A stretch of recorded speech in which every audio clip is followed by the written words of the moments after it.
ইসলামের মতন মানবতাবাদী ধর্ম পৃথিবীতে আর একটা নেই।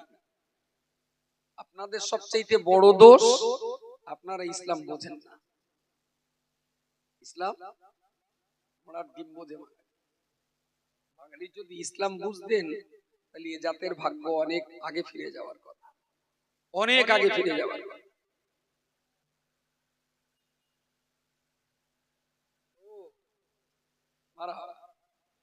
আচ্ছা, দারুণ একটা ফুল গাছ, ফুলও দেশে আল্লাহ জাবদালো ফুল দেশে, একটুখান গাছে 2, 4, 7টা ফুল আছে। আচ্ছা, এই গাছটা মাটিতে পুঁতে কোন কোন সার দিলে গাছটা তাড়াতাড়ি বড় হবে?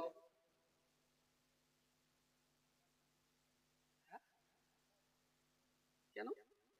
সার দিলে গাছপালা তো বাড়ে। এই গাছটা তাহলে এটা কি গাছ? কি এটা গাছ না, গাছে তুই তো ভালো সাবাল্য হয়ে গেছিস। শালা কুয়াশার বেলা আমি বলি মানে না বাড়লো, কিন্তু কুয়াশার বেলা তো বেলা 3টে বেজে গেছে, বুঝতে পারি।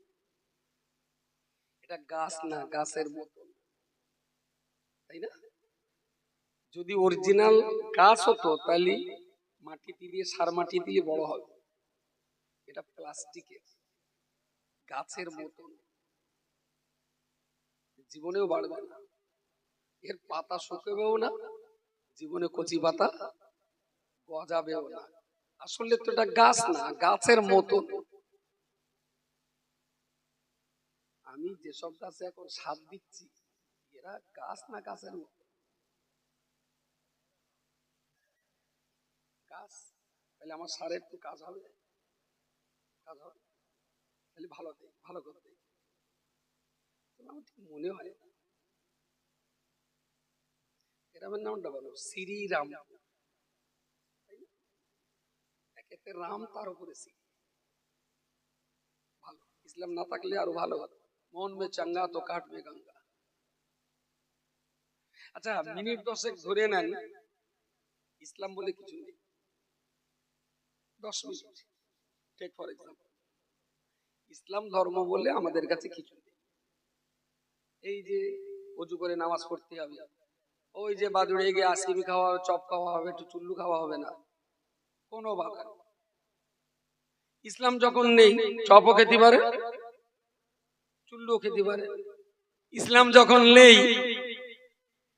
কারেন্টের মিটারও নিতে পারে, আবার হুক মেরেও 2-4টে কচি নিতে পারে, বুকিং করে, তাদের কোনো অসুবিধা নেই। ইসলাম নীতি, যা ইচ্ছা তাই করুন। আচ্ছা, পৃথিবীতে যখন ইসলাম নেই 10 মিনিট, তাহলে 10 মিনিটে যদি এখানে যা লোকজন আছে, এই 10 মিনিটের ভিতরে যদি সবার, এই মজলিসটা ছোট্ট কিন্তু দারুণ সুন্দর, আমার ফুলির জন্যও বলছি না, আর চোখ মারামারি লাইটের জন্যও বলছি না। আমার এই চটে যে কটা ভাই বসে আছেন, খুব নীরব নিস্তব্ধ, একেবারে এক নজরে আমার দিকে তাকিয়ে বসে আছেন। আমার ইচ্ছা হচ্ছে দুটো কথা বলবো। বক্তৃতা করার জন্য বিরাট লোক লাগে না, 10টা লোক নিয়ে কথা বলা যায়। যদি মানুষের খিদে থাকে, খাদিম করতে মজা লাগে। আপনারা ঠিক সেইভাবেই আছেন, তাতে আমি আনন্দ। অনুষ্ঠানটা খুব শান্তশিষ্ট মনোরম। গ্রামের মায়েরাও যারা আছেন আলহামদুলিল্লাহ, ওরা যে বাড়িতে এতেকাবের নিয়ত করিয়ে এসছে তার জন্য ওদের ডবল থ্যাঙ্কস। কারণ ইমাম গাজ্জালি বলেছেন, কেউ যদি তোমার কাছে সংবাদ দেয় যে 3 জন মহিলা এক জায়গায় আছে অথচ গল্প হচ্ছে না, এটা পৃথিবীর একটা সেরা মিথ্যে কথা। বুঝতে পারেন? আজকে দেখতে পাচ্ছি না হয়, তবে সব মিলিয়ে অনুষ্ঠানটা দারুণ সুন্দর। আচ্ছা, এক্ষুনি যদি বাদুড়ের চাকাপড়ির থেকে ব্যারেল দিয়ে চুল্লু এনে সবার 1 গ্লাস করে দেওয়া হয়, পয়সা আমার কারণ, যদি সবাই 1 গ্লাস করে চুল্লু খাই, ঠিক মিনিট 20 পরে কি হতে পারে? এখানে গুড় হবে, আর কি হবে? মারামারি হবে, তারপর ঠেলাঠেলি, হুড়োহুড়ি, কেউ বাড়ি যাবে, কেউ বাগানে যাবে, শেষটা তাবারুক খাবে পুকুরি। সকালবেলা এসে হয়তো 15-20টা লুনিও এখানে পাওয়া যাবে।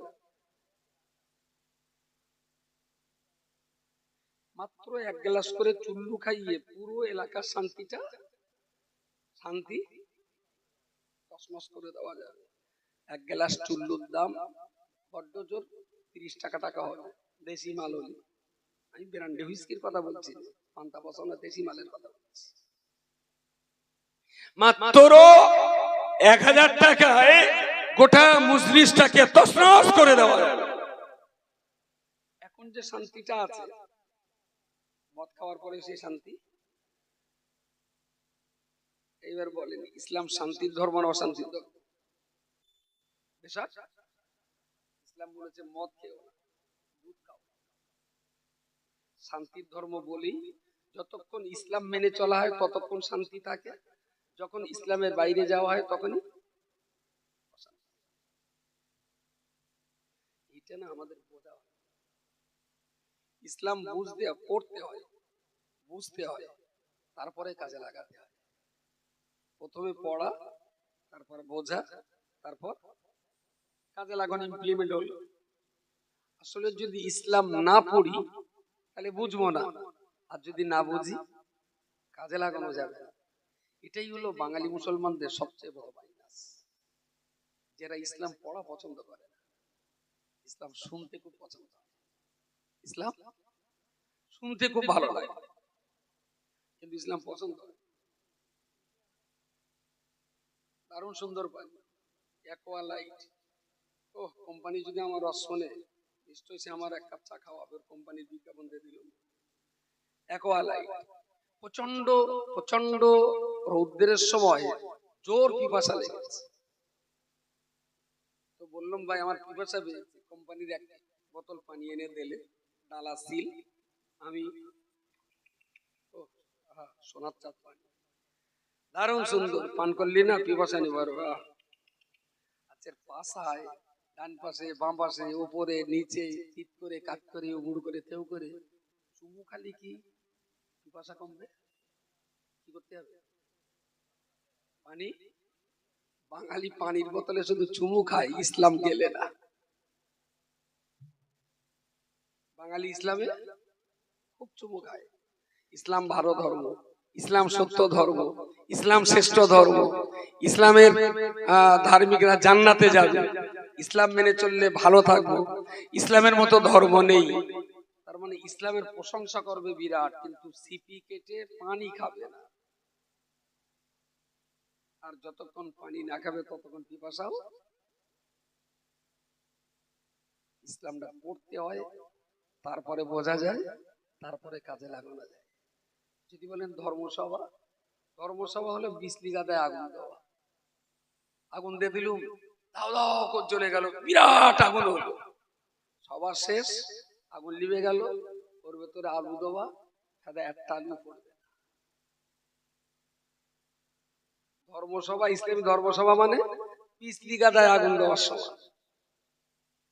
আর পড়াশুনো করে ইসলাম বোঝা মানে বাবলা কাঠ দিয়ে রান্না করা। যদি চিট বাবলা কাটে, এরম বাবলা কাঠ ধরে যদি আগুন ধরান না, ও লেবেই না। কত রকম হাতে ধরে পায়ে ধরে একটু ধরো বাপ ধরো, তোমার দামি গোস্তান না, একটু লাগো। বাবলা কাঠে তো সহজে আগুন লাগে না।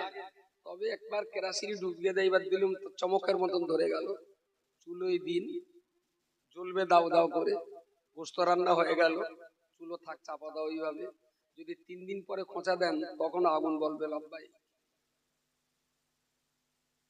লব্বাই, মানে বলবো আমি এখনো আছি। বিজলি গাদার আগুন অনেক দূরেতে দেখা যায়, কিন্তু ওতে আলুও পড়ে না। ইসলাম শুনে যা হবে সে আগুনে আলুও পড়বে না, আর ইসলাম পড়ে বুঝে যা হবে পড়া বন্ধ করার পরেও 3 দিন চুলোর ভেতরে আগুন পাওয়া যাবে। কিন্তু বাঙালি তো পড়বে না, বাঙালি শুধু শুনবে, পড়তে চায় না। আর যতক্ষণ না পড়বেন ততক্ষণ ভালো মুসলমান হতে পারবেন। আলটিমেটলি দিনের শেষে আপনারই লস, ক্ষতি আপনার। আমার আল্লাহ পাক রব্বুল আলামিন এই দিন এই জীবন ব্যবস্থা ইসলাম আল্লাহ আমাদেরকে দিয়েছেন।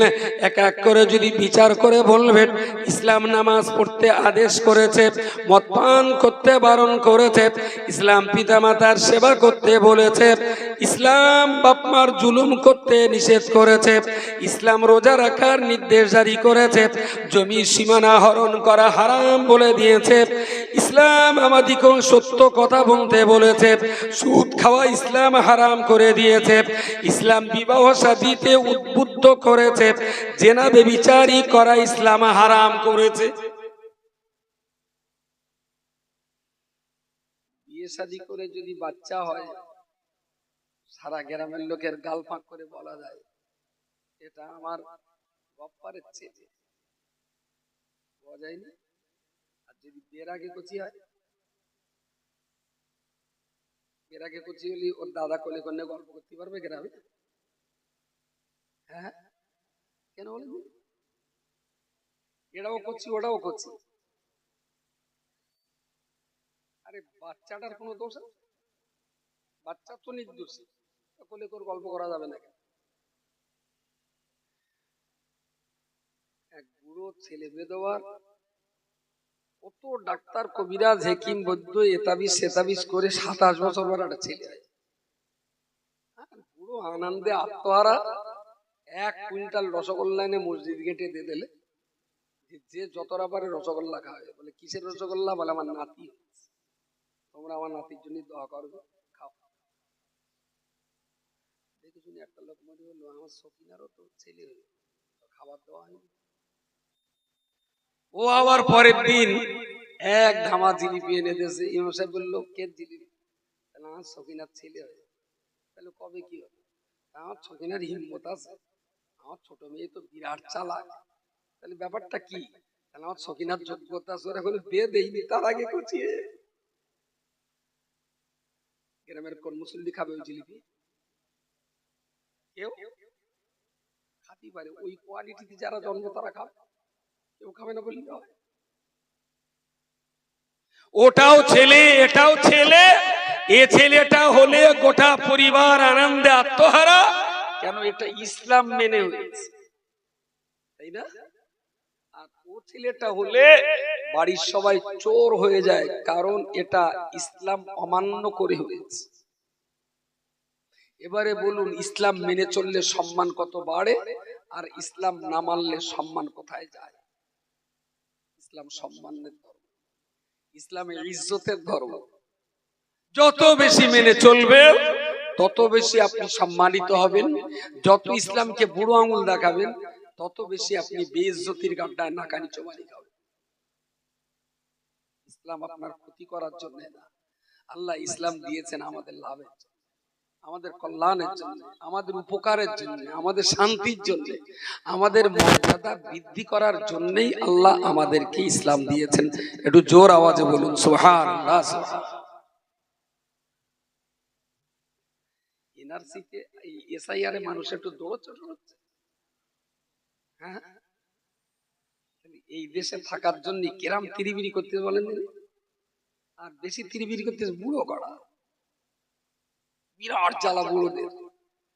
তার মানে এরকম একটা চিন্তা ভাবনা যে এসআইআরটা ঠিক করে একবার করতে পারলি না, শালা আজরাইল আর আসতে পারবে না। আমি চাচা, তুমি তো বাঁশ পার মাত্র 5-7 বছর, তা কি মারাতি দৌড়চ্ছ বলো? না খোকা, যদি বাংলাদেশে ভেটকে দেয়, আমি তো তোমার জন্মতে এখানে, কার একটু ওরট পালট আছে থাকবে ছেড়ে, তোমার তো জন্ম এখানে, তাড়াবে না। তাহলে না খোকা একটু ঠিক করতে হবে। তার মানে কৃষি কি হয়েছে, লোকের 2002 লিস্টে নাম নেই, কিন্তু লোকটা এখানকার, জন্মগত এখানকার। কি করে ভুল ভালো হয়েছে? কিচ্ছু হবে না, থেকে যাবে। কিন্তু বুড়ো টেনশনে আসছে, সে বুড়িও কিনতেছে, বুড়ো বুড়ির আবার কাগজপত্র ঠিক আছে। আমার মনে হলো শালায়েরা এসআইআর চিনেছে, জান্নাতও চিনিনি, জাহান্নামও চিনি। কোনদিন দৌড়ে গিয়ে আমার কাছে আসেনি, ও খোকা খোকা সর্বনাশ হয়ে গেছে। আমি কি হয়েছে চাচা? তাহলে তোমার সে চাষি না বন্ধনে লোন নেছে, কি ভয় হবে খোকা আমার বাড়ি। শালা হারামখোর কোনদিন হারাম থেকে বাঁচার জন্য হুজুরির কাছে আসি। আজকে এনআরসি সার্টিফিকেটে নাম তোলার জন্য মুসলমান থেকে নিয়ে কাওয়ারামুচি কারুর ছাড়ে না, সবার কাছে যাচ্ছে। এরা এসআইআর বোঝে, কিন্তু জান্নাত জাহান্নাম খেলা বোঝে। বুঝলে এসআইআর এর যত্ন নিত, আর তার চাইতে জাহান্নাম থেকে বাঁচার যত্নটা আর অনেক গুণ বেশি। বেপরোয়া, তুমুল যা ইচ্ছা তাই করছে।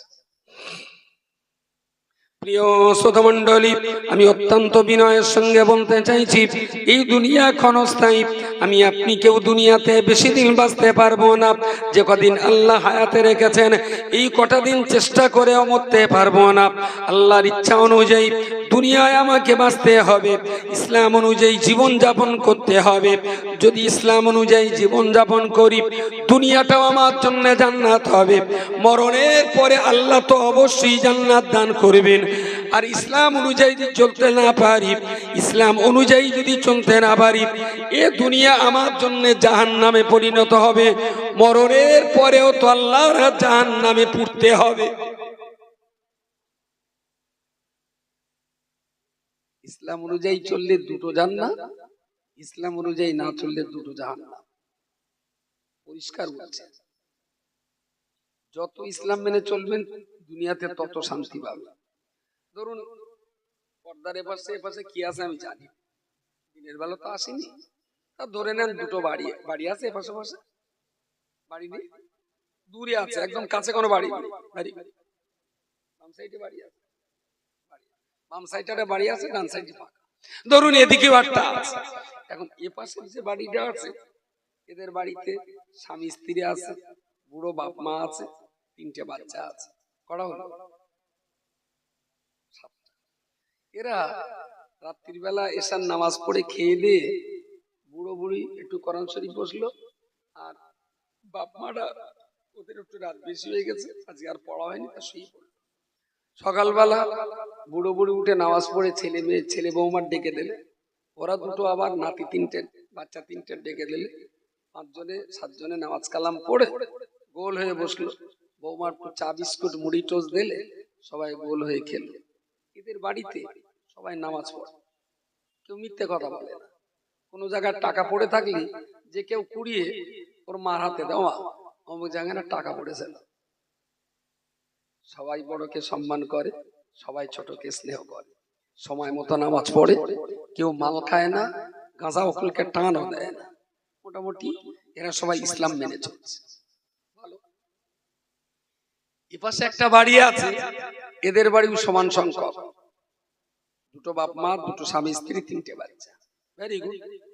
এদের বাপটা ওই সেই নারকলের মেলায় টান দিতে কি বলে, হুকো খায়, আর বুড়িটা একটু তামাক পড়া ঘষে, আর ছেলেটা চুল্লু খায়, বউটা মাঝে মাঝে একটু গাঁজা খায়, আর বাচ্চা 3টে তেরঙ্গা খাওয়ার রেকর্ড।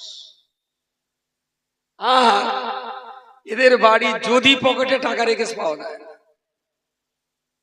সব করা চোর। গাঁজা চুল্লু তো আছে, সেই সঙ্গে মিথ্যে কথা বলার ঝাড়। ছেলেরা বাপের তুই দাগারি করে, মেয়েটা তো মার ওই রকম খয়কার ছাড়া ডাকে না। এদের বাড়িতে ইসলাম নেই। এ বাড়িতে একটু বিবেককে জিজ্ঞেস করে বলবেন, শান্তি কোন বাড়িটায়? শান্তি, কোনো ঝগড়া নেই, মারপিট নেই, গালিগালাজ নেই, অপমান অপদস্থ নেই। খায় কি? ডাল আর ডয়রা কলা। গরিব মানুষ।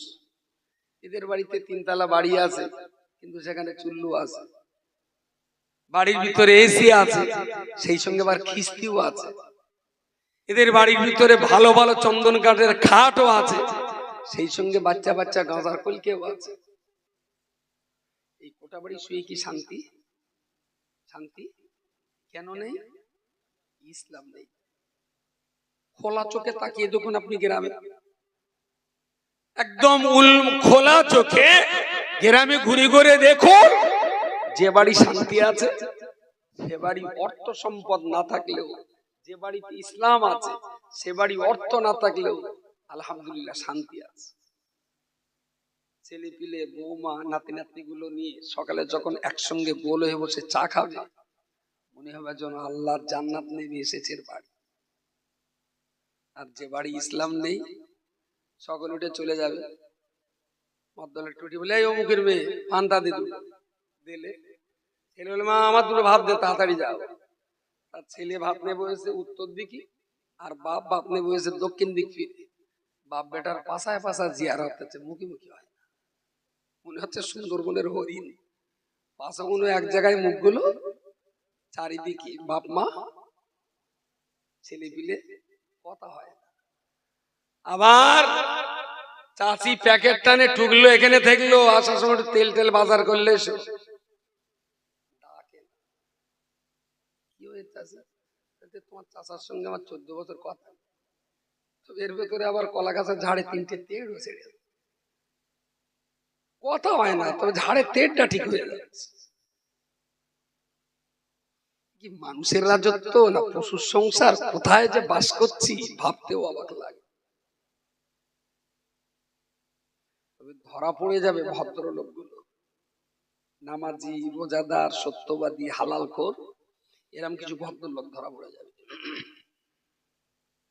আমার আল্লাহ পাক রব্বুল আলামিন কোরআন শরীফে পরিষ্কার করে বলেছেন, ইয়া আইয়ুহাল্লাযীনা আমানু, হে পৃথিবীর ঈমানদার মানুষেরা, কু আনফুসাকুম, জাহান্নাম থেকে তোমরা নিজেরা বেঁচে যাও, ওয়া আহলিকুম নার, তোমার আত্মীয়-স্বজন, প্রতিবেশী, তোমার চারপাশের মানুষ যারা রয়েছে, তোমার ছেলে মেয়ে, ভাইপো ভাগনা, ভাইজি কিংবা ভাগ্নি, তোমার বৃদ্ধ বাবা মা, তোমার প্রতিবেশী, তোমার কাজের ছেলেরা, এদেরকেও জাহান্নাম থেকে বাঁচাও। আল্লাহ পাকের কোরআন অনুযায়ী বলতে হয়, আমি একা নামাজ পড়ে জান্নাত পেতে পারি না, যদি না আমার ছেলে মেয়ে নামাজি হয়। আমি একা রোজা করে জান্নাত পেতে পারি না, যদি আমার প্রতিবেশীদের রোজা রাখাতে না পারি। আমি একা সত্য কথা বলে জান্নাত পেতে পারি না, যদি আমার প্রতিবেশীদেরকেও জান্নাতের পথ না দেখাতে পারি। ইসলাম বিচ্ছিন্নতাবাদের ধর্ম নয়, ইসলাম গোষ্ঠীগত ধর্ম, ইসলাম জোট বাঁধার ধর্ম, ইসলাম আলাদা আলাদা ধর্ম না, যে যার মতন মেনে চলবে। একা নামাজ পড়লে যত স্বভাব, জামাতে পড়লে অনেক বেশি না। তার মানে ইসলাম দল পছন্দ করে। তো জান্নাতে আমি একা গেলে হবে, আমার বউটার লেগাতে হবে, বাচ্চা 3টে লেগাতে হবে। বুড়ো বাপ মা আগে হয়তো বুঝতো না অত, তাদেরকেও বুঝিয়ে পারিয়ে নামাজ পড়াতে হবে, রোজা রাখাতে হবে। যদি কেউ নেশা করতে থাকে তাকে বোঝাতে হবে এটা খেতে নেই। যদি কেউ মিথ্যাবাদী হয় তাকেও বোঝাতে হবে মিথ্যাবাদীরা জান্নাতে যাবে না, ওটা ছেড়ে দাও বাবা। আমার চারপাশে যারা আছে তাদেরকেও বোঝাতে হবে, কচি তুমি একটু নামাজ পড়ো বাবা। পাশে একটা ভ্যানওয়ালা আছে, তাকে বলতে হবে তুমি যেখানেই থাকো জোহরের 4 রাকাত ফরজটা অন্তত পড়ো। যারা বাকায়দা নামাজি, সত্যবাদী, হালালখোর, মাতাল না, নেশাখোর না, মিথ্যেবাদী না, এরা কি গ্রামটাকে ভালো করার জন্য কোনো অবদান রাখছে? অবদান? তারা তৈরি থাক। একা একা জান্নাতে যাওয়া যাবে না। আপনাকে জান্নাতে যেতে গেলে পরিবার আর চারপাশের মানুষদেরকে সঙ্গে নিয়ে যেতে হবে। যদি এর কোনো প্ল্যান প্রজেক্ট আপনার হাতে না থাকে, সোনার অক্ষরে লিখে রাখুন, ওরা যখন জাহান্নামে যাবে তখন আপনারা খোঁজ করবে, খোঁজ করে করে খুঁজে খুঁজে বের করে বলবে চাচা কোথায় যাচ্ছে? তো খোকা আমি হস্টাস করলুম তো আল্লাহ আমার জান্নাত আছে। বলে তুমি যখন জান্নাতে যাচ্ছ চাচা আঙ্গালে চলো। খোকা তোরগা তুলে জানা যাবে না, তোরা চুল্লু খাতিস। চাচা আমরা যখন চুল্লু কিনতাম তুমি যখন তাহাজ্জুদ করতে, তোমার তো দায়িত্ব ছিল তাহাজ্জুদ পরে হবে, আগে আমাদের বোতলটা কেড়ে নেওয়া, তুমি তো কারণই সেদিন। হয় তুমি আমাদের জান্নাতে চলো, আর যদি না পারো তাহলে আমরা যেখানে যাচ্ছি তুমিও সেখানে চলো।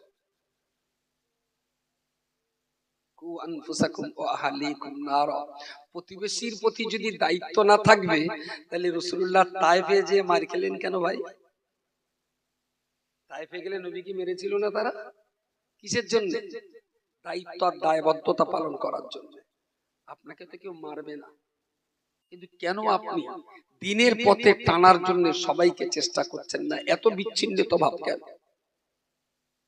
আকসার ক্ষেত্রে দেখি সব গ্রামে একটা কমিটি থাকে, সেটা হলো মসজিদ কমিটি। মসজিদ কি করে দুতলা হবে? কমিটির মাথা যন্ত্রণা। মসজিদে কি করে টালি মার্বেল বিছানো যাবে? তার জন্য কমিটির যন্ত্রণা। অজুখানায় টিপলি পানি বেরোবে, সে ব্যাপারে যন্ত্রণা আছে। মসজিদ কি করে সুন্দর হবে, মুসল্লিদের মসজিদ কমিটির বিরাট টেনশন থাকে, কিন্তু গ্রামের মানুষগুলো কি করে নামাজি হবে এ ব্যাপারে there is no project.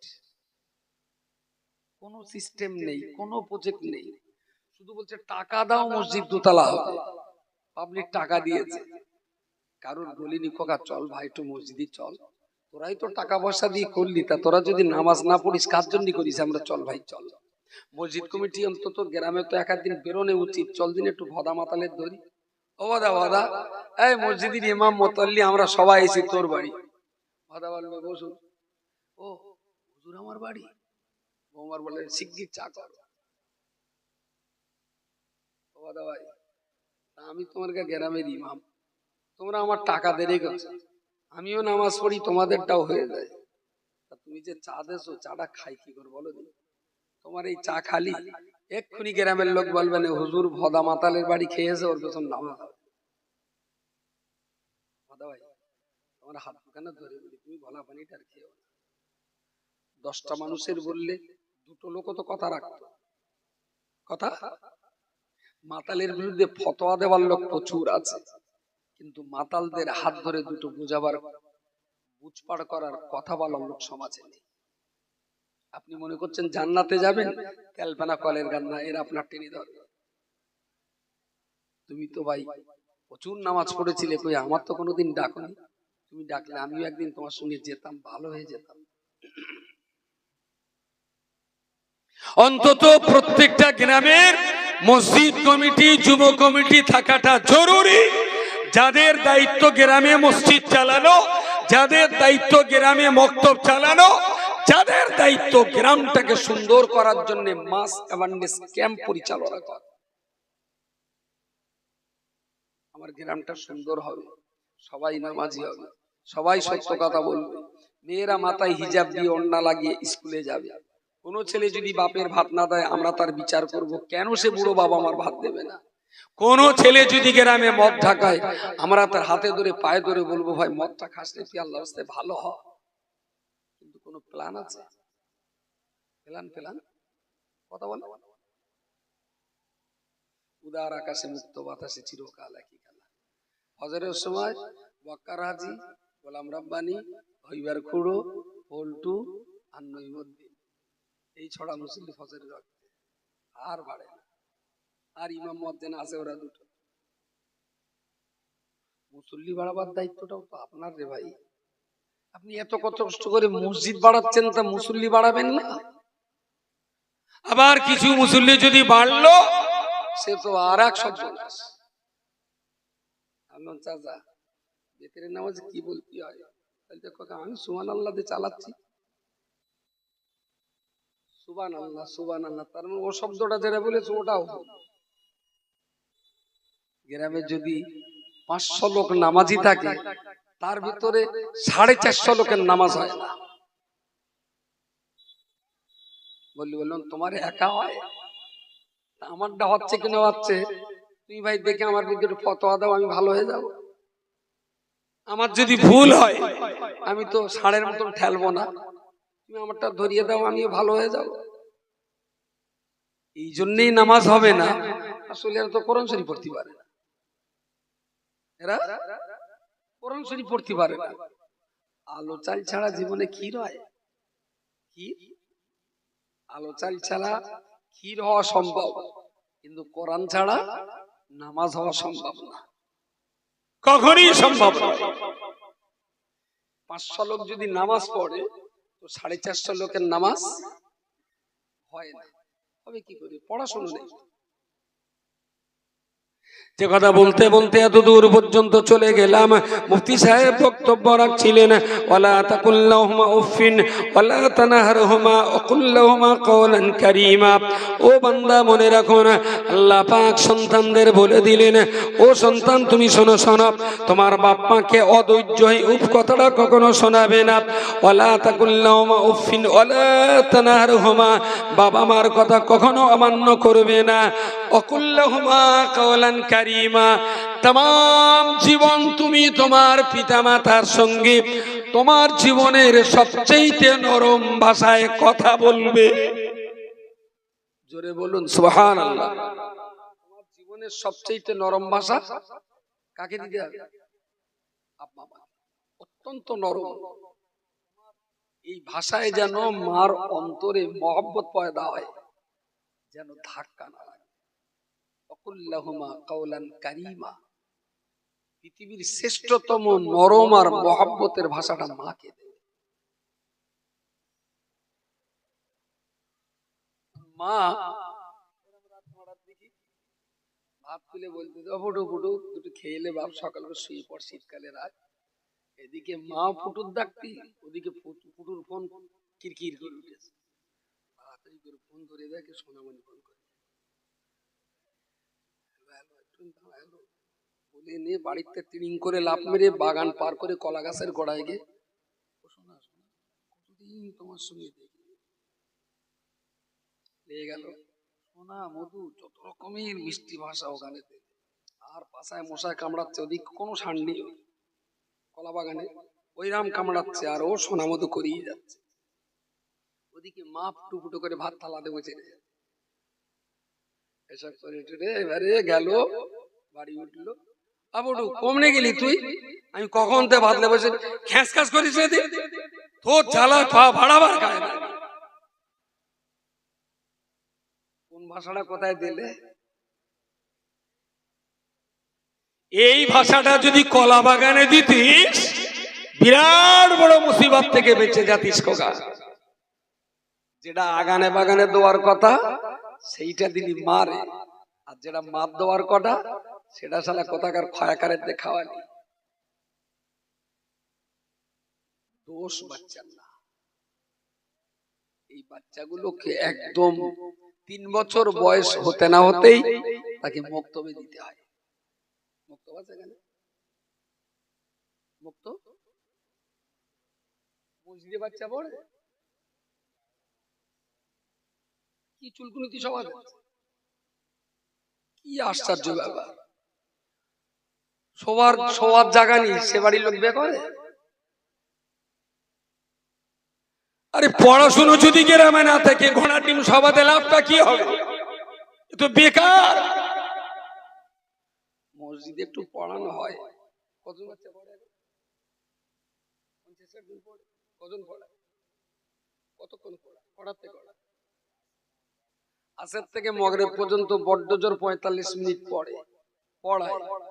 Master একজন, টাইম 45 মিনিট, ছাত্র 60 জন। পার বাচ্চা টাইম পায় কত ঘন্টা? হ্যাঁ, কি পড়া নাকি ইয়ারকি মারা? এটা কি পড়াশোনা করা না কোরআন নিয়ে ফাসলামি করা? গ্রামের বড় কোন মাস্টার প্রতিদিন আসর থেকে মগরিব পড়াবে, একটা মাস্টারে পড়াবে 60 জন বাচ্চা। এই রকম জায়গায় কেউ মাধ্যমিকের ক্যান্ডিডেট পাঠায়? কথা বলেন। গ্রামের কোন লোক রিকশাওয়ালা ভ্যান আলো ওর কাছে ভর্তি পাঠাবে? একটা মাস্টার 45 মিনিট পড়াবে 60টা ছাত্র, ওখানে কোনোদিন পড়া হয়? যেখানে বাংলা ইংরাজি অঙ্ক ভূগোলটা পড়াতে দেয় না, সেখানে কোরআন পড়াচ্ছে। জিজ্ঞেস করলে বলবানি কোরআন পৃথিবীর সবচেয়ে দামি কিতাব। কত বড় ধোঁকা! এটা এক ধরনের ধোঁকা।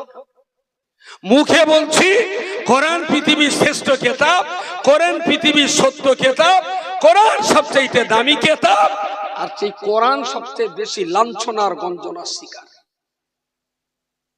A+B হোল স্কয়ারের ফর্মুলা শেখাবে, সপ্তাহে 2 দিন পড়াবে, মাসে 900 টাকা। আর মসজিদে ইমাম সাহেব পড়াবে, মাসে 20 টাকা, 33 মাস বাকি। এ কি কোরআনের প্রতি মহব্বত না কোরআন নিয়ে ইয়ারকি ফাসলামি করা হচ্ছে? আমি মসজিদ কমিটির হাতে ধরে পায়, মসজিদ দুতলা, একতলা। কতজন মুসলিম, কত ফুট বাই কত ফুট? মোটামুটি একটা,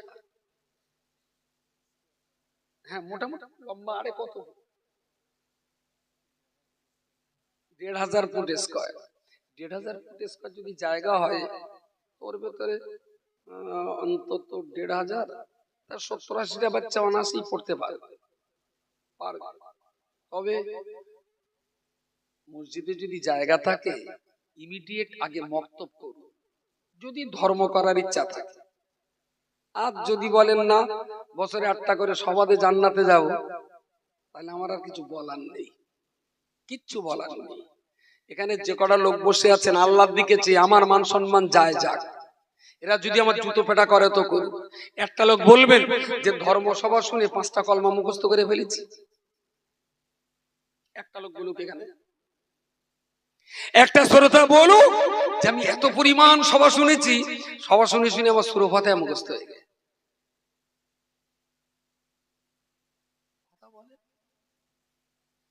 একটা শ্রোতা পাবেন।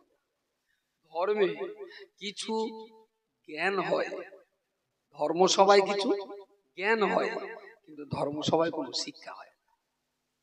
শিক্ষার জন্য ধারাবাহিক ভাবে রেগুলারিটি বজায় রেখে কোনো না কোনো মাস্টারের কাছে পড়তে হয়।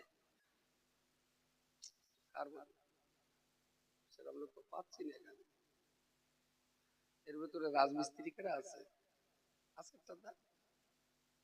কেউ নেই রাজমিস্ত্রি? সাইকেল মিস্ত্রি, বাইক মিস্ত্রি কেউ নেই? আরে আমার বাড়ি কাজ করতে না, হয়তো মনে করতে হুজুর যদি ফ্রি খেট খেলায়, ফ্রি খাটাবো না, ভয় নেই। রাজমিস্ত্রি, সুতোর মিস্ত্রি, তারপরে বাইক মিস্ত্রি, অটো মিস্ত্রি কেউ নেই? বাড়ি নেই কেন? আছে 8টার দেখা।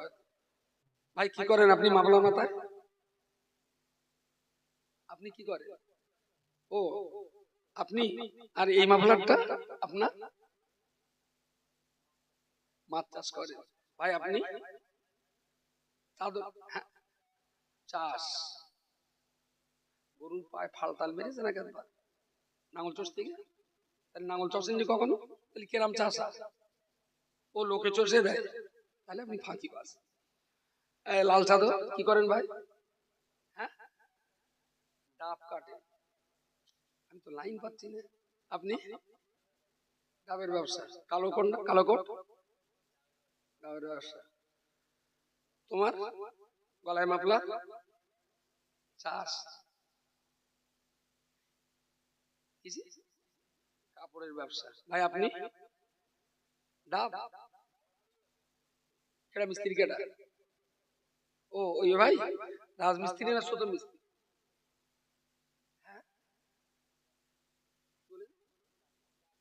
এই বললেন মিস্ত্রি। একটা মিস্ত্রি পাচ্ছি না এর ভেতরে। হ্যাঁ, তুই গ্রিল মিস্ত্রি? ও লাইন হলো না। সাইকেল মিস্ত্রি, রাজমিস্ত্রি, সুতোর মিস্ত্রি, তার মানে কাঠ মিস্ত্রি, কোন একটা মিস্ত্রি দরকার। তুমি তো নতুন গ্রিল কেটে কেটে জোড়া দাও। অ্যাকচুয়াল আপনি জেনে নেবেন, আজকে যে লোকটা পাকা রাজমিস্ত্রি, ওই লোকটা কিন্তু একদিন জোগাড়ে ছিল, তাই না? জোগাড়ে ছাড়া কখনো রাজমিস্ত্রি হয় না। আর যখন জোগাড়ে ছিল, ওই জোগাড় করতে করতে জোগাড়ে রাজমিস্ত্রি জোগাড়ে দিতে দিতে রাজমিস্ত্রি বললে এই তিনটে একটু গান, বেকার বসে না থেকে ও ধীরে ধীরে ধীরে ধীরে ওর একটু শেখায়। আর যখনই ভুল করে বলে শুধু বকা না, হয়তো বাঁটালি ছুঁড়ে মেরেছে, কোন দিকের উল্টো পিটির মারধর খেয়ে টিয়ে তারপর একদিন সে আবার মিস্ত্রি হয়। সাইকেল মিস্ত্রিও মান্না খেয়ে হয়নি, কাঠ মিস্ত্রিও বাটালির বাড়ি রেখে কখনো মিস্ত্রি হয়নি। তো যে যাই করুক না কেন, কোনো না কোনো কারোর কাছ থেকে শাসিত হয়েছে, তবে সে আজকে মাস্টারি করছে। আমি বলছি আপনি যে খুব ভালো মুসলমান হয়েছেন, কোন কালে কেউ কি আপনাকে শাসন করেছে? ইসলাম বোঝার জন্য কি আপনি কি দুটাটা চড়চাপটা খেয়েছেন কারোর হাতে? চড়চাপটা সঠিক কথা না, শেখার জন্য। যতক্ষণ পর্যন্ত এই বুড়ো বয়সেও এখনো গ্রামে খুঁজুন কার হাতের একটু চড়চাপটা খাইলে ইসলামটা বোঝা যাবে। একটু ধমকানি, একটু চমকানি, একটু শাসন কারা করেন? মাস্টার মশাইরা করেন। তার মানে আপনাকে পীর ধরাই লাগবে। বাঙালি এত বড় বোকা যে কোরআন পড়তে পারে না, পীর খুঁজে বেড়াচ্ছে। আমারে ফোন করে বলতে, হুজুর একটা মুড়ি দেবো মনে করছিলাম। আমি তার, তুমি কি মোরগ আছো? না আমি মানুষ, আমি তা তুই মুরগি হওয়া? বলছে না না মুড়ি দাও। মুড়ি দেওয়া কোরআন শরীফ মাসে কভার কত হয়? তাই তো হুজুর আমি পড়তে পারি। আমি, তুমি কি চুলকুনিতে মুড়ি মারাতে যাচ্ছ? কত বড় ইডিয়েট, কত বড় বোকা যে কোরআন পড়তে পারিনি, ও এখন মুড়ি ধরে যাচ্ছে। আরে ভাই, তুই মসজিদের ইমামের কাছে মুড়ি দাও, ইমামের হাতে হাত দিয়ে বল যে তোমার হাতে হাত দিয়ে বায়াত করে শপথ পড়ছি প্রতিদিন এশার নামাজের পরে 20 মিনিট করে তোমার কাছে কোরআন শিখব। আগে কোরআনের পৃষ্ঠাটা টেপ, তারপরে পীরের দেওয়া তসবিহ টিপি। যারা কোরআনের পৃষ্ঠা টিপতে পারে না, মুরিদ হয়েছে, জিন্দেগিতে ওর কলব জারি হবে। যদি বলেন গ্যারান্টি দিতি, আমি রক্ত দিয়ে লিখে দেব। কারণ কোরআন পড়া বাদ দিয়ে ইসলামের কোনো আমল ইবাদত কবুল হবে না, কোনো আমল ইবাদত কবুল হবে না। অথচ আমার সমাজ সেই কোরআন তেলাওয়াতটার গুরুত্ব সবচেয়ে কম দেয়। আচ্ছা, গ্রামের একটা ছেলে যদি পান, আমি যে কোয়ালিটির ছেলে বলবো, এই কোয়ালিটির একটা ছেলে বের করে দিতে পারেন 10,000 টাকা। কত বলেছি? একের পিটি করার জন্য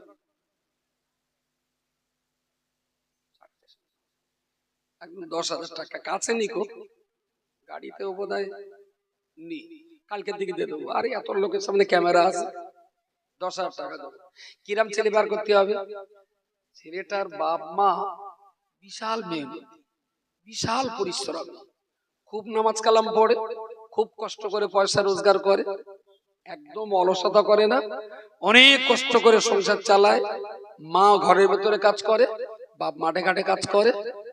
এখন এই গরিবতার সংসার টানা হেঁচড়া করে চালাতে গিয়ে সে ছেলের বয়স 18 বছর হয়ে গেছে, মুসলমানি তো হয়। নানান চিন্তায় টেনশনে সে ছেলের মুসলমান দেওয়ার কথা বলছে। এইরকম ছেলে যদি গ্রামে একটা বার করেন 10,000, তো মুসলমানের কি হবে? কড়া আছে একটা একটা। আমার কাজে কি 10,000 টাকা কামড়াচ্ছে? আমিও জানিনি। যদি থাকলে আমি আর 10,000 টাকা চ্যালেঞ্জ 5 টাকা বলবো। আচ্ছা, গ্রামে এরম ছেলে কড়া আছে যে সংসার করতে যে ছটফটানি, অস্থিরতা, ব্যস্ততার ফাঁকে ছেলেটার কোরআন পড়ানো হয়নি, বয়স 18 হয়ে গেছে, 100-র ভেতরে কড়া। হ্যাঁ,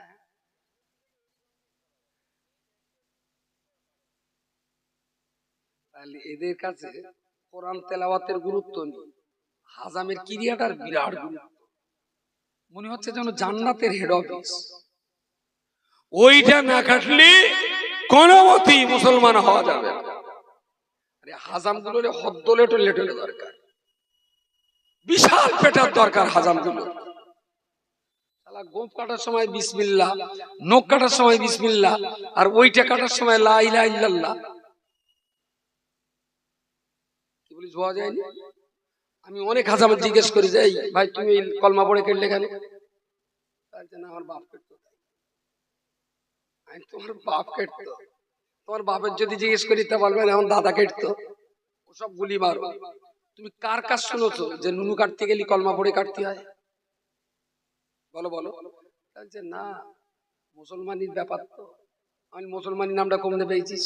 ও তো কোরআনের 30 পারায় নি 35 পারায় পেয়েছিস যে খাতনা দেওয়ারে মুসলমানি বলে। কোনোদিন কলমা পড়ে কাটবি না, কাটবি বিসমিল্লাহ বলে কাটবি। আর আমি বলছি, কেউ যদি কোরআন, হাদিস, ইজমা, কিয়াস, নবী থেকে এই পর্যন্ত যত বই পড়ে আছে, আমি খুব ফাঁকিবাজ ছাত্র, আমি বেশি বই পড়ালোক না, বই পড়ালোক মুক্তি যায়। আমার বিদ্যে কম, এদিক সেদিক চালাতে হয়। আর লোকের অগাধ পাণ্ডিত্য, সারাদিন হাদিস কোরআন দিয়ে চলবে। আমি বই পড়েছি খুব কম, তবে অঙ্কের হিসাব করে বলছি, পৃথিবীর কোন কেতাবে খাতনা দেওয়ার সময় কলমা পড়ে কাটতে হবে এই কথাটা কোনো কেতাবে নেই। এটা আমার অঙ্ক। যদি কেউ কোন খেতাবে কোন পীর ওলি গৌস কুতুব সুফি দরবেশদের কওলে কোন হাদিসে কোন মাসলায় যদি দেখিয়ে দিতে পারে যে খাতনা দেওয়ার সময় কলমা পড়িয়ে কাটতে হয়, তাহলে আমার গলা কেটে দেবে। নেই। বাঙালি কাটে কলমা পড়ে কেন? পড়ো, এরকম একটা চিমটি বানাতে ধরে নিলে, ধরে নে, এবার ওদিকে নানা চোখ ধরে গেছে, পড়ো লা ইলাহা ইল্লাল্লাহু মুহাম্মাদুর রাসূলুল্লাহ বলে ওটা কেটে রেদে বেঁধে টেঁধে দিলে, তার মানে ছেলো অন্য কিছু, এই কলমা পড়ে আগা কেটে বাদ দিলুম, তুমি আজকে মুসলমান হয়ে গেলে। বুঝতে পারেননি? বাঙালির মগজে এই বিষাক্ত ভাইরাস ঢুকিয়েছে হাজাম করা। কেটা বলেছে আগা কাটলি মুসলমান হয়? কোন হাদিসে আছে জয়টা কাটলি মুসলমান হয়? আমার একটা জেদ করে লেগুলুম, সব মনাস করে দিলে সৌরির মেয়েটা, আমার 6 ছেলে, ছোট ছেলে এই আজকে এখানে সে গাড়ি তুলে দেখে যায়। ওর আমার টার্গেটই ছিল ওর মুসলমান দেবো না। সত্যি সত্যি যে একটা অন্তত বাঙালির চোখে আঙুলদের দেখাতে হবে যে খাতনা না দেও মুসলমান হওয়া যায়। এখন বউ 2 বছর ধরে লেগে রয়েছে, একটু খাতনাটা দিয়ে দেন, খাতনা দেন না। 6টা তো ছেলে, 5টা তো দিয়েছি, এটা থাক না, এমনি ছোট কাটলে আরো ছোট হয়ে যাবে, থাক। এখন যতবার বলে আমি বলি না, আমি বিরোধী এই জন্যই। আর সত্যি সত্যি আমার রাখার ইচ্ছা ছিল। খাতনা দেওয়াটা সুন্নাতে মুআক্কাদা, দিলে সওয়াব হবে, না দিলে আমার একটু গুনাহ হবে। আমার কোচির কোনো গুনাহ, ও তো ছেলে মানুষ, ওর তো পাপ গুনাহ কিছু, তাহলে আমার একটু গুনাহ হবে। কতটা গুনাহ হবে? মাগরিবের 2 রাকাত, 3 রাকাত ফরজের পরে যে 2 রাকাত সুন্নত পড়তে হয়, ওই 2 রাকাত সুন্নত না পড়লে যতটা গুনাহ হয়, কোচির খাতনা না দিলে আমার ততটা গুনাহ হবে। কি বুঝবা যায়নি? আর সুন্নত তরক করার জন্য জাহান্নামে পড়তে হবে না, তবে আল্লাহ ধমকাবেন। আল্লাহ ধমকাবেন, কেন তুমি আমার নবীর সুন্নতটা পালন করো? আমি বললাম একটু গুনাহ, 2 রাকাত সুন্নত কাজা করলি যে গুনাহ হয়, কোচির খাতনা না দিলে সেই গুনাহ হয়। একটা ছেলের জন্য আমার গুনাহটা হোক, ওর কাট।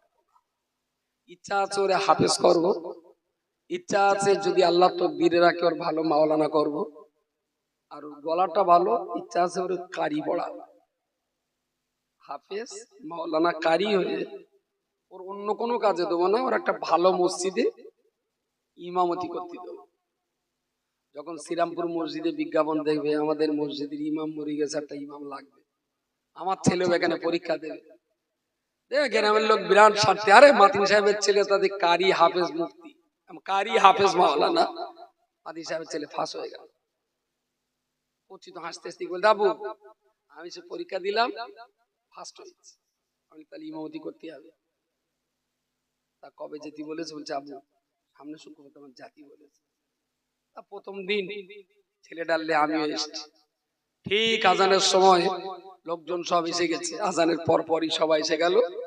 আমি মসজিদে দাঁড়িয়ে বললাম, ভাই যেহেতু আমার ছেলেটা ইমামতি করবে, তা আমার 2টো কথা বলার আছে। কি? আমার এই কোচি আপনারা যে ওর ইমাম হিসেবে নিযুক্ত করেছেন কি দেখে? তা বললো আপনার কোচির কোরআন তেলাওয়াত ভালো। আমি বলি আর কি? আপনার কোচি নামাজের মশলা বলতে পেরেছিল ইন্টারভিউতে। আমি বললাম আর কি? তা বললো আপনার কোচি বেশ ভারী কারি লোক, মাখরাজ ভালো, উচ্চারণ করা স্পষ্ট। আমি বললাম এগুলো দেখে পছন্দ হয়েছে? তা বললে হ্যাঁ। তাহলে আপনারা নামাজ পড়ুন, আর আপনাদের বলে দিচ্ছি আমার কোচির দোষ না, দোষটা আমার কোচির ছোট বয়সে খাতনা দেওয়া হয়। কোচি এসে নামাজ পড়াও, কেন লোক নামাজ পড়বে? কথা বলেন কথা বলেন। কাঁচা কোন চিনে যাবো, তাহলে হারামি হয় নামাজ পড় আর নাই বল কোন জায়গায় লেখা আছে খাতনা না দিলি তার নামাজ হবে না, এটা বের কর বের কর বের কর। আমি এখানে বই কেরার মতো নাগাস যে ইমামের খাতনা না দেওয়া থাকলে ওর যে নামাজ হবে না এটা দেখানো লাগবে। কেতাব বের কর, দাদা হুজুর ওসিয়াত নামা বের কর, মেজি হুজুরি ফতোয়া সিদ্দিকা বের কর, আর যত ফতোয়া আছে বের কর। যে খাতনা না দিলে নামাজ হবে না বের করতে পারবে গ্রামের লোক, কিন্তু নামাজ পড়বে বলেন বলেন। ফতোয়ার উত্তরও দেবে না, নামাজ পড়বে, তাহলে বসুনা টসুনা বেগাবে না। এত পরিমাণ একটা ভাইরাস ঢুকে গেছে এই ব্যাপারটা, মনে করেছে পড়া শুনো নামাজ কালাম কোরআন কিচ্ছু লাগবে না, শুধু আগা কাটলেই যাবে না। ভেবেছিল বইটা না কেটে সমাজকে একটু চোখে আঙুল দিয়ে দেখিয়ে দেব যে আগা না কেটেও জান্নাতে যাওয়া যায়। দোস্ত না, সুন্নত তরকের গোনা কার কার কার? আমার। অন্তত একটা গোনা করেও সমাজকে এটা বলতাম কোচির খাতনা তখনই দেবে যদি আগে কোরআন শেখাতে পারো, তো পরে খাতনাটা দাও। যদি কোরআন না শেখাতে পারো তা বেকার কোচিটার রক্তাক্ত করার কোনো লাভ নেই। খাতনা দেওয়া সুন্নত, ছেলে সুন্নত আদায় করতে গিয়ে বাপের জান ধরপড় করতে, নানার দাওয়াত করলো, নানির দাওয়াত করলো, ধরম ভাই ছিল তার একটু দাওয়াত করলো, ধরম সাউরি ছিল তার গা দুটোরে আনলে, সুন্দর করে একটা শাদি করে আজাম ডেকে কচির মোজল মারি দেবে। ও ভাই তা তোমার কচি কোরআন ধরবে কি করে? হ্যাঁ এখন দাঁত খেলে হয় কচি না কেজি স্কুলে যায়, সকালে টাইম পায় না, ছেঁড়াটা ঠালায় অস্থির করে দিতে হবে একদম। কেজির স্কুলে পড়তে কেউ তো তোমার বারণ করিনি, সেখানে যদি মাসে ১,৫০০ টাকা দিয়ে টুইঙ্কেল টুইঙ্কেল পড়াতে পারো, মাসে ৫০০ টাকা দিয়ে বাড়িতে একটা কেউ কে রেখে তুমি কোরআন শেখাতে পারো নি বাচ্চাটা? আসলে কোরআনের প্রতি আমাদের কোনো গুরুত্বই নেই। ও সাহেবারাতের পড়া ও তঙ্গা মলসা পড়ে দেয়, কবরে লাশ শোয়ানো ও তো মিনা খালাক না হুজুর পড়িয়ে দেয়, তারপর ওই বিসমিল্লাহ ওয়া আলা মিল্লাতে রাসূলুল্লাহ সেও তো ইমাম পড়িয়ে দেয়, বাপ মরে গেলি সব রাসানি ও তঙ্গা হুজুর করিয়ে দেয়, মা মরে গেলি জানাজা সেও তো হুজুর পড়িয়ে দেয়। ও কোরআন শরীফ মলসা বড় পুরো করে ওয়াজ করতে লাগে, তাবিজ লিখতে লাগে, আজান দিতে লাগে, তারপরে মরে গেলি জানাজায় লাগে, কবরে শোয়াতে লাগে। বাঙালি মনে করে আমাদের না করলেও হবে। দারুণ সুন্দর, আপনাদের বুদ্ধিটাকে ধন্যবাদ দিই। এইটা একটু বুঝলি ভালো হতো যে বেডা মোলসাবরা করুক, গাঙ্গা না করলেও হবে। ও ব্যাপারে পার্টি বিরাট সাবান যে ওরা শুধু মোলসাবরা করলে হবে না, ওটা সবার করা লাগবে। আরে ভাই এটা যদি সবার করা লাগে, এটা তো সুন্নাত, বিয়ে করা কোরআন শেখা তো ফরজে আইন, পড়তেই হবে। বাপগুলো কত নেকা যে ছেলের আগা কেটে রক্তাক্ত করে সুন্নত আদায় করতেছে, নিজে ফরজ নামাজটা পড়ে না। তাহলে যে বাপ ফরজ তরক করে তার সুন্নত আদায় করার কোনো মানে আছে? মানে মানে একটা লোক সে পাগড়ি সুন্নত তো খুব পাগড়ি বেঁধে চলে, এখন সে বৌমা পাগড়ি সাবান দিয়ে পুকুরি ধুতে গেছে, সেঙড়া ডিমতে হেরিয়ে গেছে, পুকুরি পানি পেলেছিল, সে বাড়ি এসে দেখছে পাগড়ি নি, কোথায় ডুবে গেছে। বিকেলে সৌর আবার বাজারে আসবে, বৌমা আমার সে পাগড়ি, আব্বা সে পাগড়ি তো সাবান দিলাম কেচেছি, কিন্তু বাড়ি পাচ্ছি না তো, দিন আমার এই সুন্নত কাজকে আদায় করা হবে না, কি হবে দেখে যান। তা সে হাটে গেছেন, হাটে গেলি এ জিজ্ঞেস করতে হয় তোমার পাগড়ি, ও বলতে তোমার পাগড়ি, কত লোকের কৈফিয়ত দেবে। ও আর জায়গা জমি না পেয়ে তাড়াতাড়ি করে পায়জামাটা খুলে এক টাং ঝুলকে দেয়, আর এক টাং পাক দেয়, একটা পাগড়ি করে বলতে কবুচ্চা তোর এই হালাত কেন? জন্মদিন পোশাক খোকা ওদিক দেখো না, পাগড়িটা দেখ, পাগড়ি বাঁধা কি, আর এখান থেকে এটা ঢেকে রাখা। যে জন্তু ফরজ তরক করে সুন্নত আদায় করা, সে কি মানুষের ভেতরে পড়ে? যেসব বাবা নিজে নামাজ পড়ে না, কোচিরে সুন্নত আদায় করে, ওগুলো পায়জামা খুলে পাগড়ি বাঁধা বাঁধে। আল্লাহর রাস্তায় বলছি, ইসলামটা অনেক দামি, অনেক মানি, অনেক মর্যাদার, অনেক সম্মানের। ইসলাম নিয়ে ছেলে খেলা করবেন না প্লিজ। ইসলাম কঠিন না। প্রত্যেকটা শ্রোতার চরণ ধুলিকে প্রণাম জানিয়ে বলছি, ইসলামটা কি ইসলামের মতো মানো, অনেক শান্তি পাবেন, অনেক ভালো লাগবে, মন মেজাজ অনেক স্বস্তিতে থাকবে। আমার এই গত বছর তিনি হলো কোমরে একটু ব্যথা, সারাদিন ভালো থাকে, রাত্রি শোবত, সকালে উঠলে একটু ব্যথা লাগে, ওই 1-1.5 ঘন্টা 2 ঘন্টার ভেতরে আর ব্যথা লাগে। সকালে উঠে যখন ইস্তেঞ্জা করে ওযু করে নামাজে দাঁড়িয়ে রুকুতে যাই, কোমরে তখন এত মজা হয়, মনে হয় সুবহানা রাব্বিয়াল আযীম 33 বার পড়ি। বুঝতে পারেননি? সারা রাত সমান ছিল তো, কোমরটা সমান ছিল, এবার এই বেঁকিয়ে যখন রুকু করি তখন এর ভিতরে এত সুন্দর একটা ইমেজ লাগে। আমার এখন মনে হয় যদি নামাজ না থাকতো তাহলে কোমরের ব্যথা আমার বেড়ে যায়। প্রতিদিন 5 বার নামাজে 15-20 বার করে হাঁটু পড়ে হতে হচ্ছে গড়ে। এতে দেহের অনেক রোগশোক কম হয়, শরীর সুস্থ থাকে। পরকালে আল্লাহ জান্নাত দেবেন, ওটা তো বাড়তি পাওয়া না, জান্নাত বাড়তি পাওয়া না। পৃথিবীতে নামাজি হবে, দেখবেন শরীর ফিটনেস থাকবে। আর যারা নামাজ কালাম পড়ে না, সকালে উঠে গালাসি দিয়ে ফেঁকো পড়ে রয়েছে, বাড়িতে বেরিয়ে গেল, কোথায় নালার পানিতে খাবুস খুবুস করে একটু চা খেয়ে নেয়, ও দেহের অলসতা কাটে না। ঘুম থেকে উঠবো, পেশাব ফেরবো, সুন্দর করে হাত পা গুলো ওযুর অঙ্গগুলো ধুয়ে মুছে 4 রাকাত নামাজ পড়ে হ্যাঁটুকুর হয়ে মাজা, কোমর, কনুই, গলা, সমস্ত পায়ের আঙ্গুলের গাঁটগুলো পর্যন্ত সব চাপ পড়বে। 4 রাকাত নামাজ পড়ে ঠেলে উঠবো, তা মনে হবে একটা আইবুড়ো মন্দাল। বুঝতে পারেন? আর যে পার্টি নামাজ কালাম না পড়ে ফেঁকো পড়ে রয়েছে, ওই টলতে টলতে, বক্কর ভাই একটু চা দাও দিনি, 4 বেঞ্চিতে বসে তাড়াতাড়ি একটু দাও, ব্যামোর আলিশি ছাড়াবে না সারা।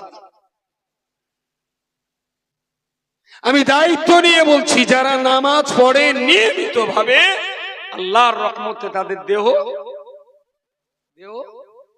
অনেক সুন্দর থাকবে, অনেক রোগ মুক্ত থাকবে। হয়তো বলবেন তুমি তো বলতে তো ভালো, টাঙ্গাসে ও রব্বানি হাজি তো হজ করিয়ে পাগামি আমার কাজ করিস নি।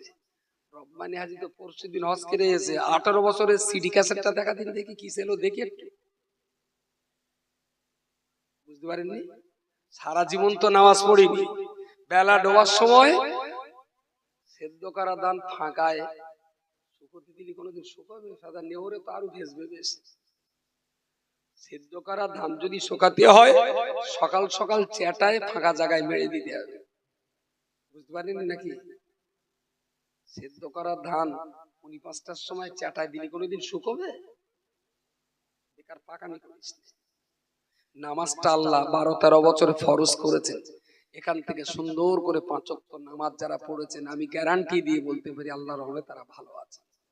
নামাজ দেহের জন্য একটা শক্তিশালী দাওয়াই, কিন্তু আমরা মনে করি এটা আল্লাহর একটা ভার বোঝা।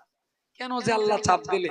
আরে জন্তু, আল্লাহ তোমারে নামাজ তোমার ভালো রাখার জন্য, তোমারে ভালো রাখার জন্য আল্লাহ নামাজ দিয়েছে, এতে আল্লাহর কোনো স্বার্থ নেই। নামাজ পড়বেন তো ভালো থাকবেন, নামাজ না পড়লে এরকম কলেরা টঙ্কারা পক্ষঘাত লেগেই থাকবে। আমার আলোচনা একদম শেষ মুহূর্তে এসে আপনাদের দুটো পায়ে ধরে বলছি, আমার বাড়ি বইকারায়, আমার গোটা পরিবার আপনাদের কম বেশি জানা আছে। আল্লাহর রাস্তায় বলছি, এখনো যে কটা দিন বেঁচে আছে, একটু সিস্টেমেটিক্যাল লিগ্যাল ওয়েতে গ্রামের সব বাচ্চা যাতে কোরআন পায়, গ্রামের সব মায়েরা যাতে একটু শিক্ষার সুযোগ পায়, গ্রামের বৃদ্ধরাও যাতে একটু অন্তত কোরআনটা শিখে কবরে যেতে পারে, সবাই যাতে একটু আল্লাহকে চিনে জেনে বুঝি উপলব্ধি করে সিজদায় মাথা দিয়ে পড়তে পারে সুবহান রাব্বিয়াল আ'লা। চেষ্টাটা করুন, নিশ্চিত আমরা ফলটা ভালো পাবো। যদি কেউ আমাদের ডাকে সাড়া না দেয়, তবুও তো আল্লাহকে বলতে পারবো, আল্লাহ চেষ্টা করেছিলাম, তোমার বান্দারা আমাদের ডাকে আসেনি। অন্তত নাজাতের রাস্তাটা ক্লিয়ার হয়ে যাবে। যদি চেষ্টা না করি, ইহকালও শেষ, পরকালও শেষ। আমার বলা বক্তব্য শেষ। আচ্ছা, আমার এই 1 ঘন্টা 20 মিনিটের বক্তৃতার পর আপনাদের কিছু বলার আছে? আমার কি বলার আছে একটু বলেন দিন, আপনাদের যদি খাতির করে দেখি। আমার কাছে আপনাদের কিছু বলার থাকলে একদম খোলা মনে বলে।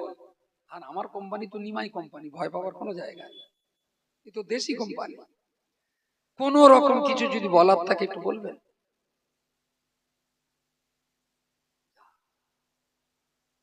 রাগ করেছেন নাকি? বলি রাগ হয়েছে? কথা বলেন, কিছু যদি বলার থাকে।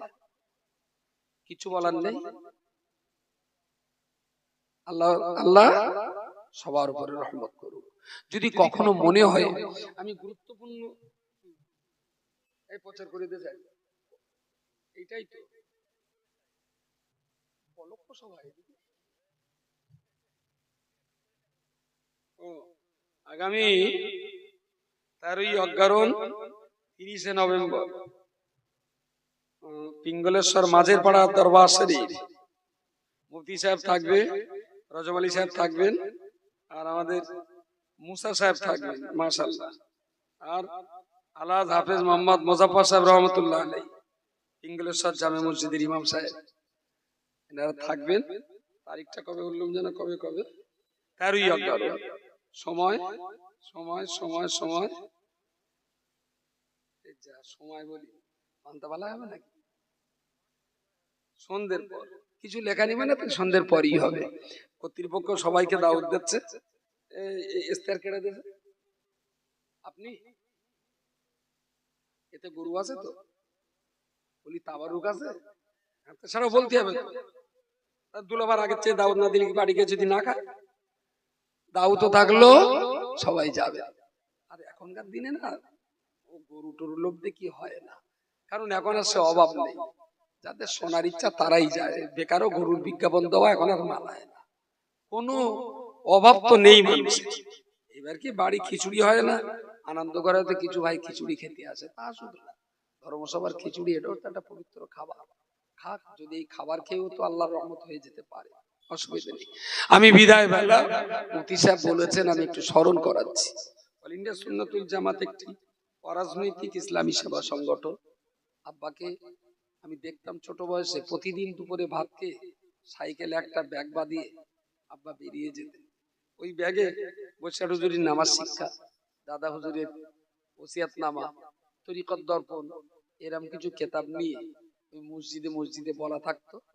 জসাইকাটি, আটঘরা, তিলনাঙ্গা, দক্ষিণ পাড়া, এই সমস্ত মসজিদে উনি যেতেন। রঘুনাথপুর, ময়লাপুর ঘুরতেন। আমার দেখছেন কি করতে হলে মসজিদে লোকজন বসিয়ে ওদের একটু তোমার আব্বা মশলা মাসাইল এটা সেটা শেখায়। এই করতে করতে তারপরে সুন্নতুল জামাত একটা কমিটি করলেন। তখন আমরা বাচ্চা মানুষ, তো আল্লাহ শুকরগুজার হচ্ছি, আব্বা যেটা করেছিলেন আমরা চেষ্টা করছি সেটা ধরে রেখে সাংগঠনিক রূপ দিয়ে বাঙালি মুসলিমদের শিক্ষা ব্যবস্থাটাকে যদি হাল ফেরানো যায়, সেই হিসাবে অনেকগুলো প্রতিষ্ঠান চলছে, আপনাদের তা জানা আছে। সঙ্গে এটাও বলে রাখি আপনাদের, শুধু হাফেজ মাওলানার হুজুর হলেই সমাজের উন্নতি হবে না। সমাজের উন্নয়নের জন্য যেমন কোরআনের শিক্ষাটা জরুরি, তেমন জেনারেল শিক্ষাটাও খুব জরুরি। এইটাকে কেউ অবহেলা করবেন না। তবে আমি চাইছি যেটা আমরা যেটা চাইছি যে জেনারেল শিক্ষা নিয়ে একজন ডাক্তার, মাস্টার, ইঞ্জিনিয়ার, ব্যারিস্টার অবশ্যই হওয়া দরকার।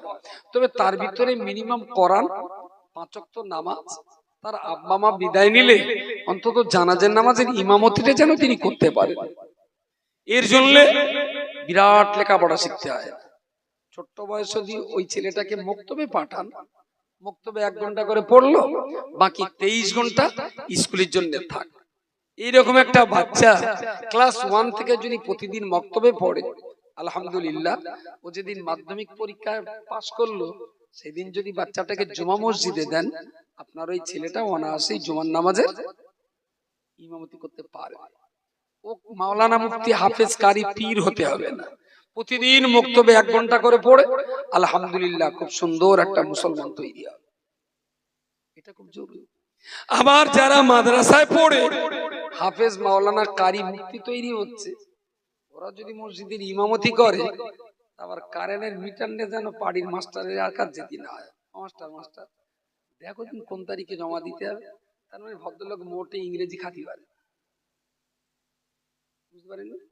যারা মাওলানা হয়েছেন ভালো হয়েছে, minimum English, minimum science, minimum geography, minimum technology, অল্প জ্ঞান তার জন্য জরুরি এই পৃথিবীতে সমাজ ব্যবস্থার ভিতরে নিজেকে ভারসাম্য বজায় রেখে চলার জন্য। যারা ডাক্তার মাস্টার ইঞ্জিনিয়ার, ওদের ভিতরে কোরআনের মিনিমাম জ্ঞানটা থাক। যারা আলেম মাওলানা মুফতি, তাদের ভিতরে বাবা জেনারেল লাইনের মিনিমাম জ্ঞানটা থাক। আর সেই সাথে সাথে সমাজের দুটো সম্প্রদায়, একটা ডাক্তার মাস্টার ইঞ্জিনিয়ার ব্যারিস্টার, একটা আলেম হাফেজ কারি মাওলানা মুফতি। আমরা এই দুটো গোষ্ঠীকে এখানে ভাগ করে সমাজটাকে প্রচন্ড ক্ষতি করেছি, বিশাল ভাবে শেষ করেছে এই সমাজটাকে। আলেম মাওলানারা ভাবে এই মাস্টার ডাকেরা এরা কিচ্ছু জানে না, দেখো এই ছাগলের মতো দাড়ি চেঁচে রেখেছে, এদের পরকাল বলে কিছু আছে, এ সব শালা জাহান্নামে যাবে। আবার ডাক্তার মাস্টার মৌলভী সাহেব, এই কড়া মৌলভী সাহেব শুধু কিয়ামত কিয়ামত করে জ্বালাচ্ছে দিন রাত, এদের না আছে দুনিয়ার কোনো বিদ্যে বুদ্ধি, শুধু পরকাল নিয়ে পাগল করে দিচ্ছে। আমি বলছি এই দূরত্বটা কমিয়ে ফেলি। কমিউনিটি এমপাওয়ারমেন্টের জন্য একটা ইমাম সাহেবের যতটা জরুরি, একটা ইংরেজি শিক্ষক মাস্টারের সমান দরকার। অবজ্ঞা করার কোনো জায়গা নেই, কিন্তু আমার সমাজের রেওয়াজটাই তো বাজে রেওয়াজ। কিচ্ছু জানে না, দাড়ি বড় আর জামা বড় আর টুপিটা যদি একটু চাকচিক্য হয়, সালাম নিয়ে উঠতে পারবে না। আরে তোমার এই স্কুলে আজ 28 বছর ধরে ইংরেজি পড়াচ্ছে মাস্টার মশাই কপিল উদ্দিন শেখ, তিনি যখন রাস্তা দিয়ে আসেন গ্রামের কোন শালা সালাম করবে না কেন রে? ও কি সমাজের অবদান রাখে রে? ওনার কি কমিউনিটির প্রতি সেবা মেহনত খেদমতটা কম আছে? আমরা সালাম করি টুপি দাঁড়িয়ে দেখি। আমি বলছি না, যিনি মাদ্রাসায় পড়ে মাওলানা হয়েছে তিনি আমাদের কাছে যতটা সম্মানের পাত্র, যিনি হাই স্কুলের ইংরেজির অঙ্ক মাস্টার তিনিও আমাদের কাছে সমান সম্মানের পাত্র। কিন্তু আম পাবলিক মাস্টার টাস্টার সালাম করতে রাজি না। সালাম করবে কার? কথা বলে বেশ দাড়ি থাকতে হবে, আরো যদি দাড়ি একটু মুদি টুদি দেওয়া থাকে তাহলে তো আর সালাম লেওটা যাবে।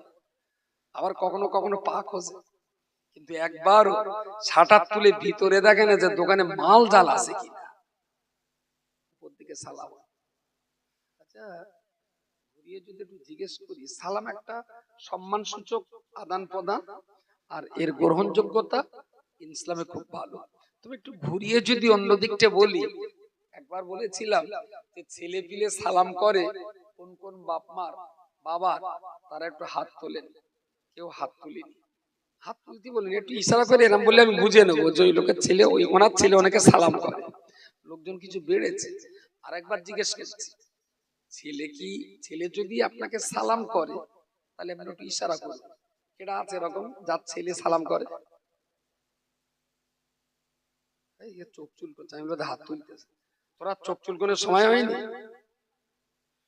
ও আমি বলতে চাই হঠাৎ এরকম তুলেছে, আমি তাহলে ওর ছেলে বোধহয় সালাম করে, কিন্তু আসলে ওই তো করছে, তাহলে সালাম করে না। তাহলে আর একটা বলি, আচ্ছা আজকে অজনসিয়াত শুনে বাড়ি গিয়ে কোচির মার একটু সালাম করবে কেটে কেটে? কোচির মা বোঝা যায়নি সালাম? আচ্ছা স্বামী স্ত্রী সালাম কালাম হয়? বাড়িতে কি গিন্নি ঠোঁটে কি মুদিতে পেটকেছে? তুমি যেন গাল ফাঁক করো না, তাহলে মুদি পড়ে যাবে। বলি স্বামী স্ত্রী সালাম কালাম কি হয়?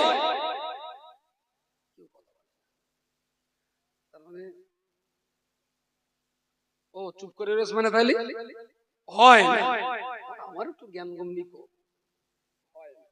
আচ্ছা আমি সালাম করছি, আসসালামু আলাইকুম ওয়া রাহমাতুল্লাহ, সময় থাকলে ওয়া বারাকাতুহু।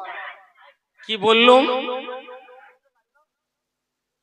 আল্লাহ তোমার উপরে শান্তি, রহমত, বরকত দান করুন। বলুন সুবহানাল্লাহ। সালাম মানে শান্তি, রহমত মানে দয়া, বরকত মানে বরকত। আসসালামু আলাইকুম ওয়া রাহমাতুল্লাহি ওয়া বারাকাতুহু। আল্লাহ আপনার উপরে শান্তি, রহমত আর বরকত নাজিল করুন। তো আপনি শুনে বললেন ওয়া আলাইকুম আসসালাম ওয়া রাহমাতুল্লাহ, শান্তি, রহমত, বরকত আল্লাহ আপনাকেও দিক। এই তো সালাম। তাহলে অ্যাকচুয়াল যেটা সালাম বলছি, এটা আসলেই কিন্তু আপনার জন্য আমি আল্লাহর কাছে শান্তি কামনা করছি, তাই না? আপনার জন্য আল্লাহর কাছে আমি শান্তি চাচ্ছি, আর আপনিও আমার জন্য আল্লাহর কাছে শান্তি চাইছেন। আচ্ছা, আপনার কি মনে হয় দেশের মৌলভী সাহেবরা সবচেয়ে বেশি অশান্তিতে আছে? তাহলে মৌলভী সাহেবদের এত সালাম করে? মৌলভী সাহেবরা অশান্তির আগুনে পুড়তেছে, যার জন্য আপনারা বেশি বেশি মৌলভী সাহেব দিকে সালাম করেন। দুর্গা ভিটে বড্ড অশান্তি, তোর একটু শান্তি হোক, এই জন্য সম্মানের জন্য বলেন। সালামের মানে মতলব তো বুঝলে ব্যাপারটা তা না। ব্যাপারটা হলে আলেম মাওলানারা তো সালাম শিখিয়েছে, ওরাই যখন শিখিয়েছে তাহলে ওর গাই দেয়। হ্যাঁ, এটা যদি হাসামের বেলা বুঝতেন যে হাসাম যখন আমি দিয়েছে আমি ওর একটু দেই, হায়রে পড়া কপাল। সালাম তো বিরাট ভালো। নবী বলেছেন এক মুসলমানের প্রতি আর একটা মুসলমানের 5টা গুরুত্বপূর্ণ হক আছে, যার ভিতরে একটা মুসলমান দেখলেই সালাম করা। দাড়ি আছে কিনা, টুপি আছে কিনা, নামাজ পড়ে কিনা, চোরগুন্ডা কিনা, ডাকাত মাতাল কিনা, কিচ্ছু জানতে হবে না। শুধু যদি দেখেন মুসলমান, সালাম করুন। একটা মাতালকে দেখেও যদি প্রতিদিন সালাম করেন, একটা টাইমে ওর অন্তরেও ধাক্কা খাবে। আমি গ্রামের সবচেয়ে নোংরা লোক, মদ খেয়ে খানায় পড়ে থাকি, এরপরেও মানুষ আমার জন্য শান্তি চায়, মানুষ আমাকে সালাম করে, তাহলে আমাকে ভালো জায়গায় ফিরে আসতে হবে, তাই না? কিন্তু মাতালকে কিন্তু সালাম করবে না। আমি বলছি করুন, বিশ্বাস করুন, আপনার সালামের বরকতেই হয়তো বা লোকটা একদিন মূল স্রোতে ফিরে আসতে পারে। যে সালামের অর্থই হলো একে অপরের শান্তির আদান প্রদান, সে সালাম আলেমের সাথে আপনার যদি নাও বা হয়, দোকানদারের সাথে যদি নাও বা হয়, আপনার জীবনে শান্তি পাওয়ার জন্য সবচেয়ে বেশি সালামের ভাগীদার কিন্তু আপনার বেড পার্টনার। কথা বোঝা যায়নি? গিন্নিরে বললুম আসসালামু আলাইকুম ওয়া রাহমাতুল্লাহ, আল্লাহ আমার বউটার উপরে তুমি শান্তি দাও। বউ যদি শান্তি পায় তাহলে খাটে শুয়ে আমিও, আর বউ যদি অশান্তিতে চলে তাহলে আমার বারান্দা ছাড়ার কোনো। আচ্ছা, আজকে সালাম দেওয়া সুন্নাত, জবাব দেওয়া ওয়াজিব। দয়া করে স্বামী স্ত্রীর একটু সালাম দেওয়া অভ্যাস করবেন, দেখবেন আপনার কচিরা ওই দেখে দেখে সালাম শিখে যাবে। আচ্ছা, আমি যে সালাম দিতে বলছি, আমি কি বোর মাথায় বাস ফেলতে বলতেছি?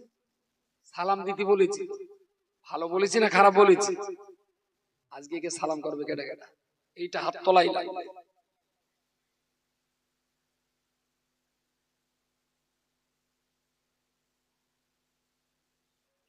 আমি কি বোর ঘাড়ে বাস ফেলতে বলেছি? আমি কি আর একটা বে করতে বলেছি? আমি কি বউ তালাক দিতে বলেছি? আমি বলেছি বউরে সালাম দিতে। কাজটা বলেছেন ভালো, কাজটা তাহলে কেউ হাত তুলতে যাচ্ছে না কেন? বাধা দিচ্ছে কোন জায়গায় বলেন দিন? মাশাআল্লাহ, জাযাকাল্লাহ।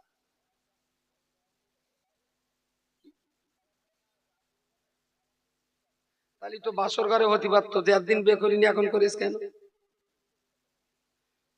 বে করে থাকার অভ্যেস থাকে না, ও তো হঠাৎ করে করে।